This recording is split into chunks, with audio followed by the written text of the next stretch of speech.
Halo teman horor, kembali lagi bersama saya Nimas Aurin.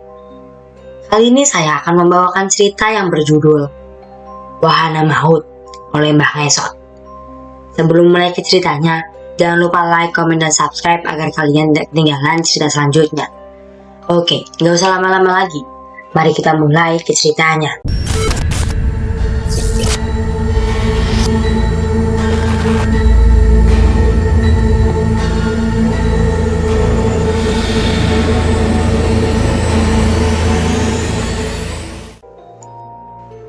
Wahana Maut. Kenalkan, aku Sarah. Tahun lalu, sekitar pertengahan bulan Agustus, aku dan teman-temanku mengalami kejadian mengerikan di sebuah wahana angker. Ini semua gara-gara Dion.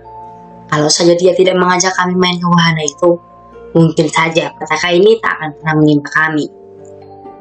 Dion itu salah satu sahabatku. Jadi, kami itu sahabatan 4 orang. Aku, Dion, Randy, dan satu lagi si Arin. Randy adalah pacarku. Persahabatan kami sudah terjalin sejak lama. Di suatu siang, kami berempat sedang kumpul di kantin. Awalnya obrolan kami membahas dosen killer yang suka mengusir mahasiswa dari kelas. Tiba-tiba topik obrolan kami beralih membahas wahana malam. Kata Dion, di dekat sini ada wahana malam yang seru banget. Pokoknya kalian gak akan kecewa. Ayolah kita ke sana, kata Dion. Ekspresi wajahnya penuh semangat. Emang wahananya daerah mana sih? Tanya Randy penasaran. Di dekat Cisetu, nih kalian lihat nih. Dion menunjukkan foto di smartphone-nya. Kami semua mendekat ke layar itu. Kayaknya seru juga sih, kataku. Ya udah, kesana aja kita. Arin adalah orang pertama yang menyetujui ajakan Dion. Percaya sama gue, kita pasti have fun di sana, ujar Dion. Dia lalu meminum jus jeruknya. Ya udah, kapan? Tanya Randy. Nanti malam aja gimana? Pada punya waktu luang kan? Dion tanya balik. Boleh. Arin langsung setuju saja. Randy tampak sedang mengingat-ingat sesuatu. Mungkin dia punya rencana lain nanti malam. Gimana sayang? Tanyaku ke Randy. Sebenarnya aku mau ngerjain proposal sih, kata Randy.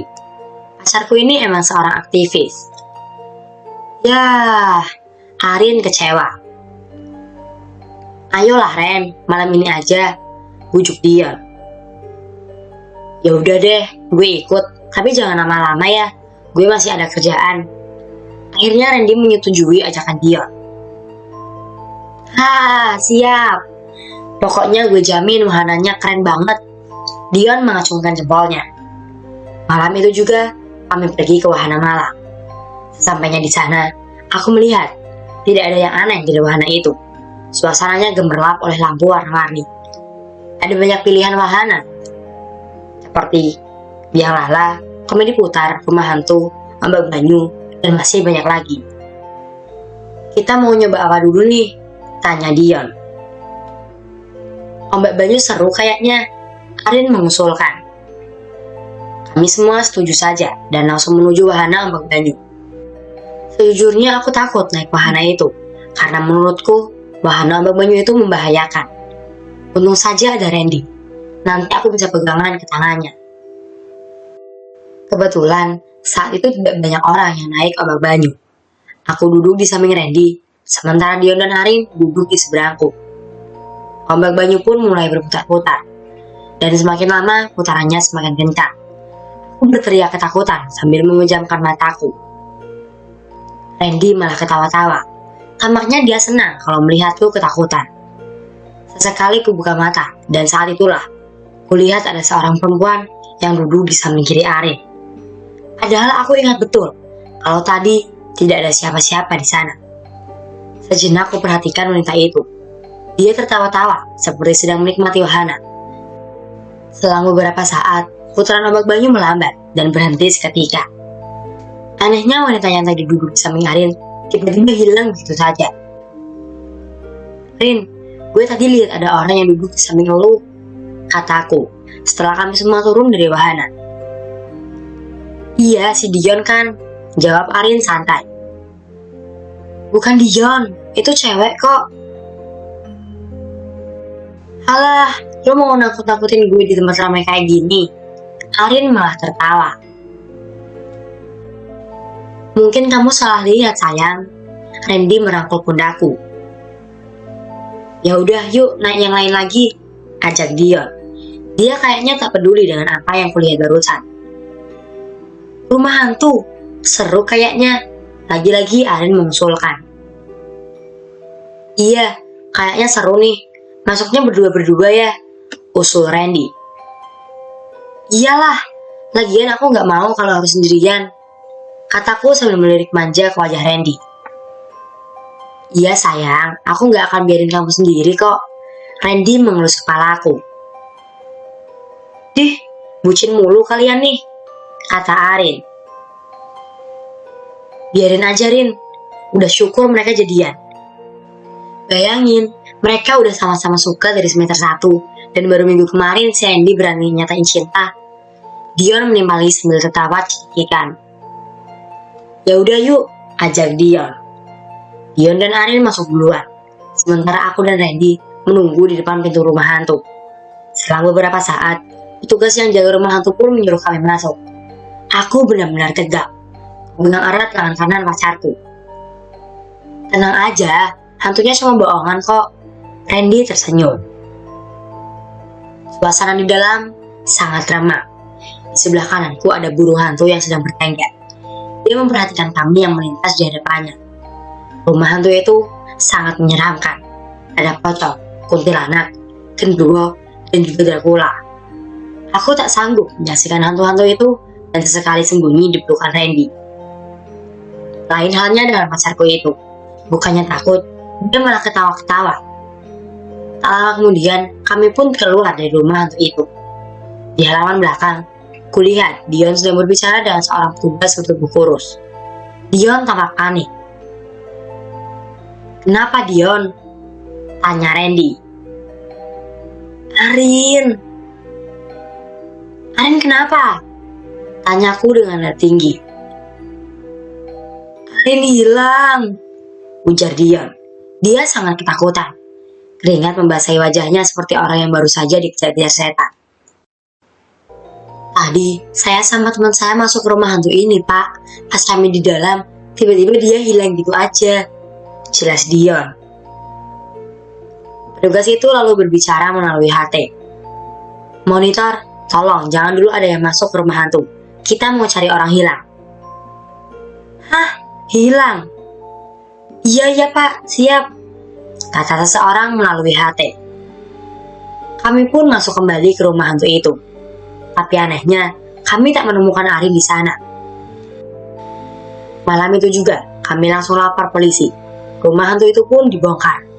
Tapi tetap saja, si Arin tidak ditemukan. Kemana dia? Kedua orang tua Arin benar-benar marah pada pihak pengelola wahana dan akan membawa kasus ini ke pengadilan. Semua cara sudah dilakukan untuk menemukan Arin. Kami bahkan sudah minta tolong ke orang pintar. Takutnya Arin diculik sama jin. Sayangnya dukun itu juga tak mampu menemukan Arin. Ini benar-benar tak masuk akal. 1 minggu setelah Arin hilang, wahana itu benar-benar ditutup. Kabar hilangnya Arin menyebar luas bahkan diberitakan oleh media nasional.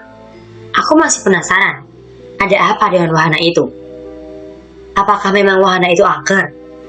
Mungkinkah hilangnya Arin ada kaitannya dengan wanita misterius yang duduk di atas ombak banyu? Kurai telepon genggamku lalu menghubungi Randy. Ren. Ya sayang, suara Randy terdengar lemah sekali. Kamu lagi di mana? Tanyaku. Lagi di rumah nih. Aku masih penasaran sama wahana itu. Antar aku ke sana yuk, ajakku. Mau ngapain? Tanya Randy lagi. Nyari Arin. Kita kan udah cari berhari-hari di sana, tetap gak ada. Jelas Randy. Aku punya firasat kalau Arin masih ada di wahana itu, kataku. Randy terdiam sejenak. Sekarang, tanyanya. Iya, Ren. Ya udah, ku jemput sekarang ya. Malam itu, sekitar jam 9 kami pun pergi ke wahana tempat Arin hilang. Tampak dari luar, wahana itu masih disegel garis polisi. Gerbangnya ternyata dikunci. Kami tak bisa masuk ke dalam wahana itu. Sarah, Randy memanggilku. Dia memang sedang mencari celah untuk bisa masuk ke dalam wahana. Aku sebenarnya heran, kenapa tidak ada penjaga sama sekali di wahana ini. Seperti dibiarkan terbengkalai begitu saja. Kami menyusuri setiap wahana yang ada di sana, tapi tak kutemukan hal aneh. Dan beberapa saat kemudian, kami mendengar sayup-sayup ada yang meminta tolong. Aku sangat kenal. Itu suara si Arin. Kamu dengar itu? Tanyaku ke Randy. Iya, itu suara Arin dari arah sana. Randy menunjuk komedi putar. Kami buru-buru menghampiri komedi putar itu. Namun tak ada siapa-siapa di sana. Kalian cari siapa? Entah dari mana datangnya, tiba-tiba ada seorang laki parubaya berdiri di belakang kami. Kami lagi cari teman kami yang hilang di wahana ini, Pak. Jawab Randy. Bapak siapa? Kok bisa ada di sini? Tanyaku. Saya memang tinggal di sini. Jawab lelaki itu. Aku semakin bingung. Maksudnya apa? Ini kan wahana yang sudah ditutup. Kenapa dia bisa tinggal di sini? Pulanglah. Teman kalian tak akan bisa kembali. Ujar lelaki itu. Apa yang terjadi dengan teman kami, Pak? Tanya Randy. Lelaki itu malah menunduk. Dia mengembuskan napas berat. Ada hal yang dilanggarnya, kata lelaki misterius itu. Apa? Tanyaku. Sebelum lelaki itu menjawab, kami mendengar kembali teriakan Arin. Kini suaranya terdengar sangat jelas. Kami pun segera menoleh ke belakang. Arin! Suara itu menggema, tapi tanpa wujud. Dan saat kami membalikkan badan, lelaki misterius itu hilang begitu saja. Kemana dia? Kayaknya kita pulang aja deh, San. Saran Randy. Aku masih penasaran, Ren. Ada yang gak beres sama wahana ini. Saat kami sedang mengobrol, kulihat seorang wanita berdiri di dekat gerbang. Aku ingat wajah wanita itu. Dia wanita misterius yang pernah duduk di samping Ari saat naik wahana Obak Banyu. Wanita itu masih berdiri di depan gerbang. Dia menatap kami dengan ekspresi datar. Perlahan dan dengan hati-hati, aku menghampiri wanita itu. Sementara Randy mengikutiku dari belakang. Itu siapa? Tanya Randy berbisik-bisik. Itu wanita yang pernah kulihat pas kita naik Obak Banyu. Jawabku pelan. Kami semakin mendekat ke arah wanita itu. Dia tak bergerak sama sekali. Dia masih berdiri di sana. Kamu siapa? Tanyaku. Namun dia tetap diam.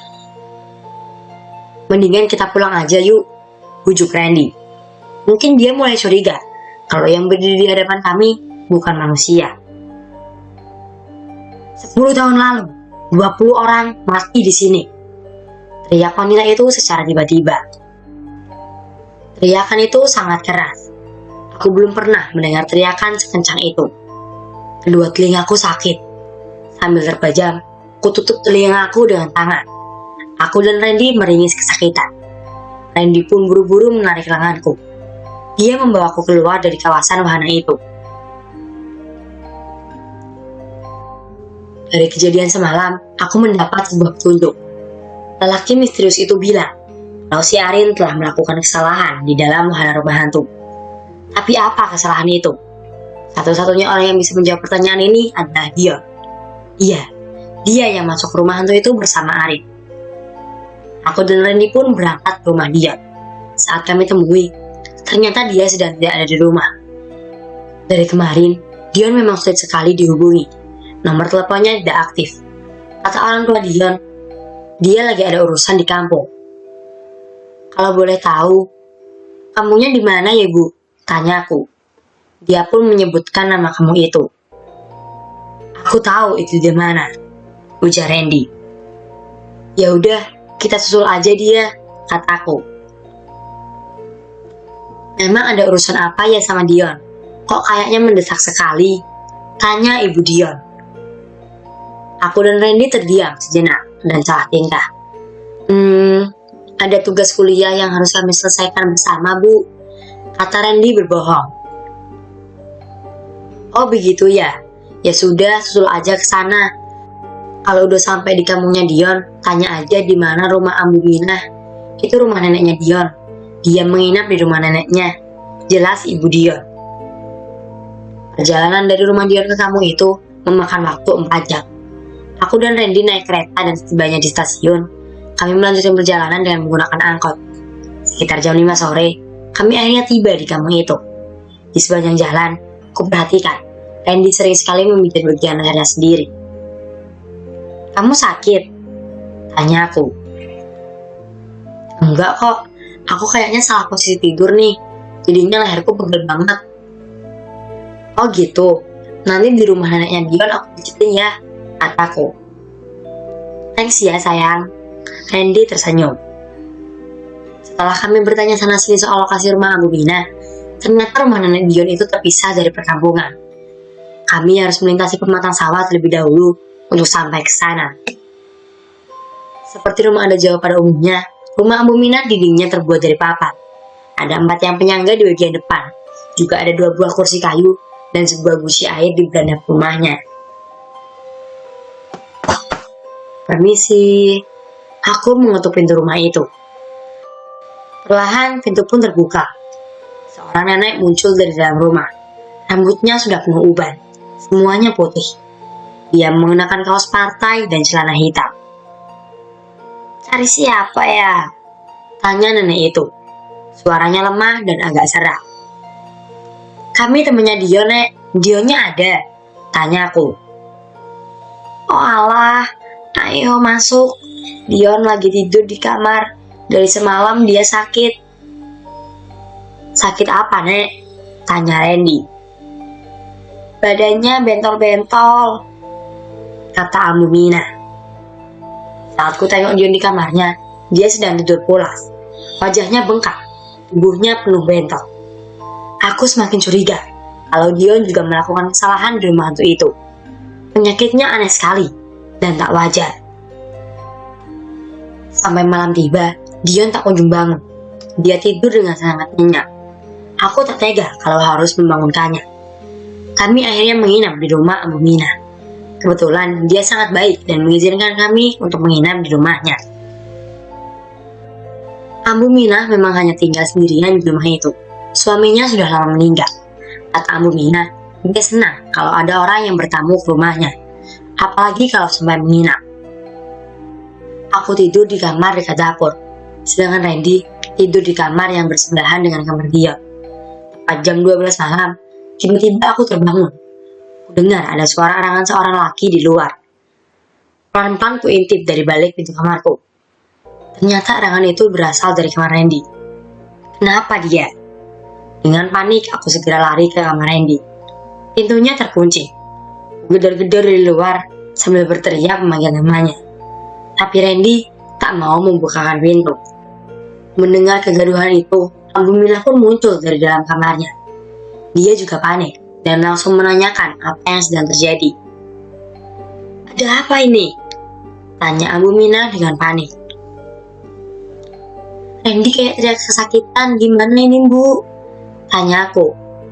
Aku berusaha mendobrak pintu itu, namun tidak bisa.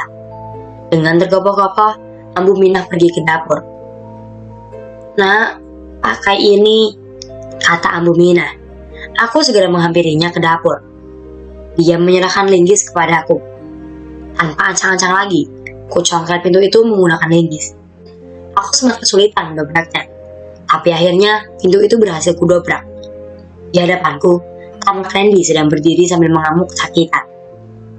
Ia memegangi leher. Kedua matanya masih terpejam. Sepertinya Randy tak sadarkan diri. Dan yang membuatku terkejut, ada wanita berwajah pucat yang duduk di atas pundak Randy. Dia adalah wanita misterius yang pernah kulihat di wahana malam itu. Ambu Mina menarik lenganku. Dia juga tampak ketakutan melihat penampakan wanita itu. Dia pun pergi ke kamarnya dan kembali dengan membawa sebuah jimat. Jimat itu berbentuk seperti patung manusia, namun ukurannya kecil, hanya segenggaman tangan. Ambu Mina melemparkan jimatnya ke arah Randy. Seketika makhluk gaib di atas pundak Randy hilang begitu saja. Randy pun tersadar. Napasnya terengah-engah. Aku menghampiri Randy, lalu memeluknya dengan erat sambil menangis sesenggukan. "Kamu baik-baik aja kan?" tanya aku. "Iya sayang, aku baik-baik aja." Kami lalu mendatangi kamar Dion untuk memeriksa keadaannya. Kulihat dia sedang duduk di atas tempat tidurnya sambil menunduk. Kini wajahnya sudah tak berbentuk. Bentolan kecil itu malah menjadi bentolan besar berwarna merah mau meledak. "Astagfirullahaladzim," gumam Randy. "Gimana ini, Bu?" tanyaku pada Ambu Mina. "Sepertinya ada makhluk gaib yang mengikuti kalian. Sebenarnya apa yang telah kalian perbuat?" tanya Ambu Mina. "Kami tidak tahu, Bu. Hanya Dion satu-satunya orang yang tahu jawaban itu. Dia masuk rumah hantu bersama Arin. Si Arin juga udah lama hilang," jawab Randy. Tak lama berselang, Dion perlahan berdiri. Kepalanya masih tertunduk seperti ada yang sedang mengendalikan tubuhnya. "Dion." Randy menghampirinya sambil menguncangkan bahu Dion. "Dion, sadar Dion," kata Randy. Tapi Dion tetap diam saja. Ambu Mina mengambil kembali jimat tadi dari dalam kamar Randy. Dia lalu menempelkan jimat itu di kening cucunya. Dion pun lunglai. Dia terkapar di atas lantai. Aku dan Randy menggotong tubuh Dion yang terasa sangat berat, seperti ada yang menaiki tubuh Dion. Keesokan paginya, kondisi Dion semakin parah. Benjolan di wajahnya pecah satu persatu. Kulitnya terkelupas dan darah acak-acakan di atas bantal. Dion masih hidup, tapi tetap tak sadarkan diri. Randy menyarankan agar Dion dibawa ke rumah sakit, tapi Ambu Mina melarangnya. "Ini bukan penyakit biasa. Aku akan minta tolong ke orang sakti di kampung ini," ujar Ambu Mina. Randy dan Dion sudah mendapat teror dari makhluk gaib. Mungkin yang selanjutnya aku. Tapi apa sebenarnya salah kami? Kedua orang tua Dion akhirnya datang. Mereka sangat panik melihat keadaan anaknya yang seperti itu. Walau dilarang Ambu Mina, tapi kedua orang tua Dion tetap membawa anaknya ke rumah sakit. Aku dan Randy pun ikut ke rumah sakit. Sampainya di rumah sakit, Dion masih tak sadarkan diri. Penyakit yang diidapnya memang tak wajar. Seharusnya Dion dibawa ke dukun saja menurutku. Sebanyak berjalan ke rumah sakit, bahkan sampainya di sana, aku masih memikirkan wahana itu. Segera aku raih smartphone dari dalam saku celanaku, lalu ku cari informasi seputar wahana malam di daerah Cisetu. Dari penelusuran, aku menemukan berbagai berita lawas dan sejarah kelam wahana itu. Pada tahun 2000, ada 10 orang mati di wahana ini akibat tertimpa kemudi putar yang roboh. Wahana itu pun dikabarkan sempat ditutup 1 tahun, lalu dibuka kembali. Lalu pada tahun 2003, insiden mengerikan terjadi lagi. Akibat insiden itu, sebanyak 9 nyawa melayang. Mereka semua mati karena jatuh dari atas bidang lala yang juga roboh. Sempat 3 tahun ditutup pasca tragedi berdarah itu. Wahana tersebut pun akhirnya kembali dibuka. Dan 3 tahun kemudian, ada seorang wanita yang meninggal di wahana itu karena terpental dari ombak banyu. Aku heran, kenapa masih ada saja yang mengizinkan wahana itu beroperasi, padahal sudah banyak orang mati di sana. Berita-berita itu membuatku terus memikirkan banyak hal, termasuk kaitannya dengan penyakit aneh dia. Dia langsung dibawa ke ruang rawat inap rumah sakit. Dokter dan perawat sibuk memeriksa keadaannya. Selang infus dipasang, di pergelangan tangan kirinya. Dia juga diberi alat bantu pernapasan. Kedua orang tua dia menangis melihat keadaan anaknya itu. "Apa penyakitnya, Dok?" tanya ibu Dion. "Kemungkinan besar anak ibu terkena alergi. Kami sudah mengambil sampel darahnya dan akan diperiksa lebih lanjut di laboratorium. Ibu tenang saja. Kami akan berusaha sebisa mungkin untuk menolong anak ibu," kata dokter itu dengan ramah. Malam semakin larut. Kedua orang tua Dion tidur di samping anaknya, dan Randy tidur di luar, tepatnya di kursi pasien. Sementara pacarku nampaknya sangat kelelahan. Aku sendiri tak bisa tidur. Hatiku tidak tenang. Aku masih penasaran apa yang dilakukan Dion dan Arin di dalam rumah itu. Saat aku melamun, tiba-tiba Dion mengacungkan tangan kanannya. Aku kaget dan segera menghampiri Dion. This is Dion. Aku hendak membangunkan kedua orang tuanya, tapi Dion mencegahku untuk melakukannya. Jangan, desisnya lagi. Gue minta maaf, semua ini salah gue, kata Dion dengan intonasi bicaranya pelan. Apa yang lu lakuin sama Arin di rumah hantu itu? Tanyaku. Gue udah lama banget suka sama Arin, dan waktu itu gue nembak dia. Entah kenapa kami malah ciuman di dalam rumah hantu itu, jawab Dion. Air matanya mulai keluar. Astaga, aku benar-benar kejut mendengar pernyataannya. Dari pintu muncullah Ambu Mina. Dia bersama seorang laki yang tampaknya orang pintar. Lelaki parubaya itu mengenakan baju warna hitam dan belakang hitam.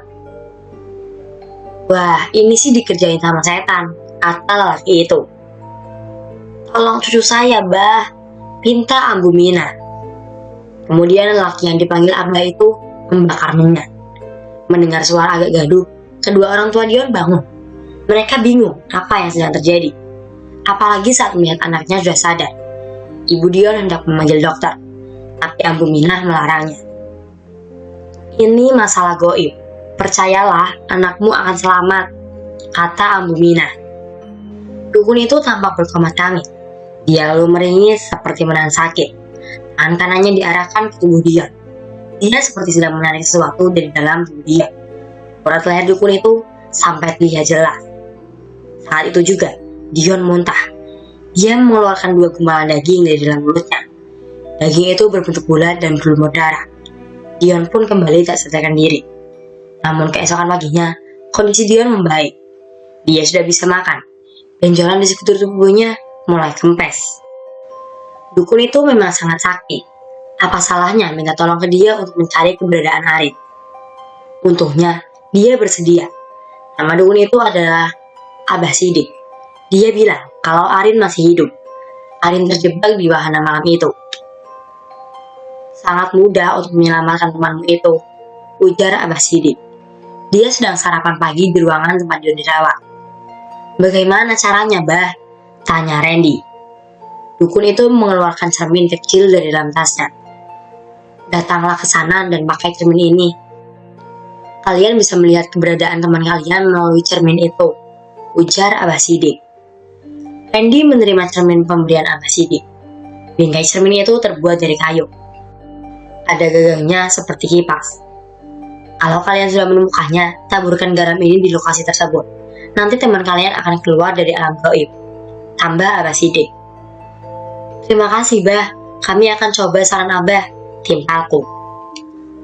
2 hari kemudian, aku dan Randy kembali ke wahana itu. Kami hanya bisa ke sana malam hari, karena takut dipergoki warga sekitar. Randy langsung mengeluarkan cermin dan mengarahkannya ke segala arah.